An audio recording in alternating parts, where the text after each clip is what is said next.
masarap tong recipe na lulutuin ngayon na squid at pinalamanan ng pipino. Medyo weird nga. At inilagay sa kumukulong mantika. Ayan. Ayan pa. Pinalamanan ulit. Yan. Dapat lahat meron, 'di ba, para fair. At ayan ulit. Nilagyan ulit ng pipino yung squid. Siguro naman masarap yan, ano. Kasi, ay, nalaglag. Tayo nabutas yung squid. At ayan, tatlo na silang lumulutang-lutang. At tapos na yon. O, hindi pa. Hindi pa. Sige, tuloy lang hanggang sa ma-fried na ang squid with pipino inside.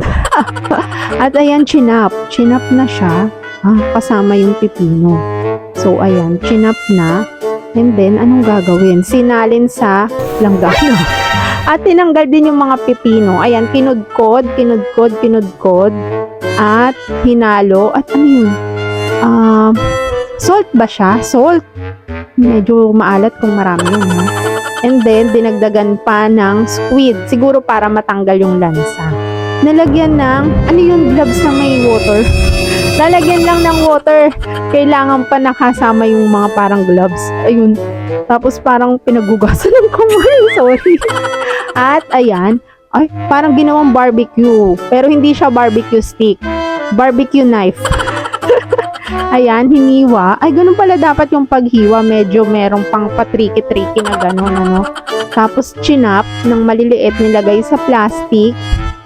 At ayan, inano siya ng mga bato-bato. Yan matag, dinurog. Ayun, dinurog. At nilagyan ng, ano siya, pepper. Ground pepper. Ayan. Tapos, okay, may magic. Parang may magic na ginagawa.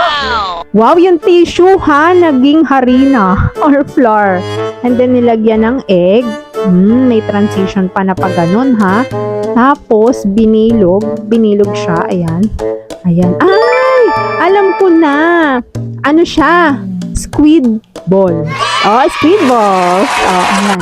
Dahil marami squid balls.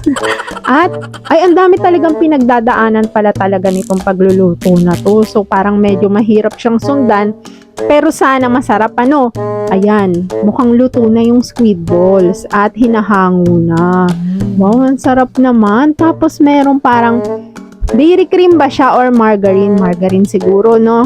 Tapos, nilagyan ng ketchup. At yung parang pampatamis yata yung isa, no? Hinalo yung mga squid balls. At nakakagutom, ha. For the first time nagutom ako sa recipe. At ayan na, ready to serve na. Ay, hahaluan pa ng rice na meron pang pasos on the top. At ayan, ano kayang lasa niyan? Sarap kaya?